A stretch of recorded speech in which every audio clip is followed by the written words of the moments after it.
เอามื้อนี้มารีวิวเด้อ กระเปียกแซ่บเนาะราตรีเนาะมื้อนี้แต่บ่ได้เข้าดอกเงินบ่มีพอได้แต่ค่ากระเปียกนั่นแหละกินกระเปียกมื้อหน้าก่อนหาเงินได้สิมาใหม่จังสิเข้า ขายบกหวีดได้กิน สิขายบ่เวทกินอยู่ อะไรวะเด้อหยอกๆเนาะแต่มื้อนี้งดเหล้าเนาะงดเหล้าเข้าพรรษาจังหน่อยนี่กินกระเปียกกับแซ่บก่อนเนาะโอ้กระเปียกแซ่บหลายเนาะสำหรับร้านกระเปียกต่อหน้าสวรรค์ตรีเนาะเข้ามาแล้วแม่นเห็นแล้วแหละเนาะต่อหน้าสวรรค์ตรีนี่อย่าลืมมาอุดหนุนกันได้เด้อเนาะสำหรับสวรรค์ตรีของเราเปิดคือเก่าเลยเนาะเปิดให้บริการแล้วเนาะลูกค้าผู้ใดมักมาถอกมาเที่ยวกินเหล้ากินเบียร์เนาะอยู่ในผับในบาร์เนาะฝากกันเด้อฝากมาอุดหนุนกันแน่เนาะกองทัพตะเดินท่องสแต็กบาทนี่สแต็กแดกตับแซ่บกระเปียกนี่แซ่บปรุงก่อนวะปรุงยังแน่ละบาทนี่โอ้ยมันแซ่บแล้วจะบ่อยากปรุงพุ่นแล้วนี่แซ่บบ่ว่าแซ่บบ่ลิกับคนเมาเนี่ยมากินนี่ช่วงคักช่วงแน่ปานบุญออกพรรษาเลยพายเรือนะช่วง บ่แซ่บส่งเส้นขึ้น บอกว่าสุดยอดเลยอย่าลืมอุดหนุนกันเด้อเนาะ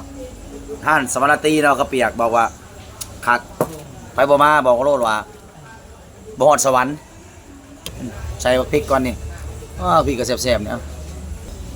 โอ้ข้าวนี่แซ่บใส่น้ำปลากับใส่หลายๆนี่นะครับรีวิวนะห้างกระเปียกแซ่บสวรรค์ตีเด้อพอได้มาเที่ยวมายังแล้วก็อย่าลืมอุดหนุนกันเด้อเนาะกระเปียกแซ่บอุ้ยคักโอ้คักแล้วนะโถแซ่บตอนกระเพาะแซ่บไปเลยกระเปียกปลาแซ่บนี่ตอนปลานี่ตอนกระเปียกกระคันนี่แซ่บคักเด้อทำกันเด้อคักแซ่บ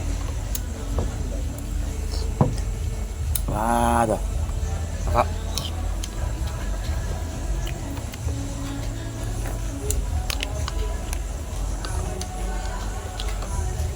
มา2คนคือเก่าวันนี้เนาะมากับเสี่ยวปังมื้อนี้จวดเด้ใส่เห็นเด้อเสี่ยวปังเพิ่นก็แซ่บกันได้มันกินนี่กันนี่หางแน่พังแน่พาหางกระเปียกแซ่บนี่ เห็นบ่โอ้พอ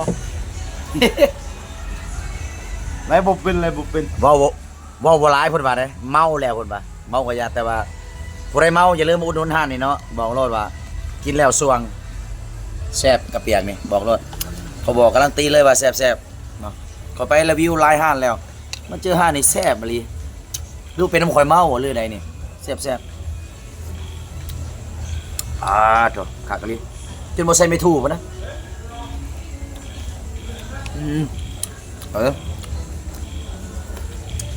อร่อย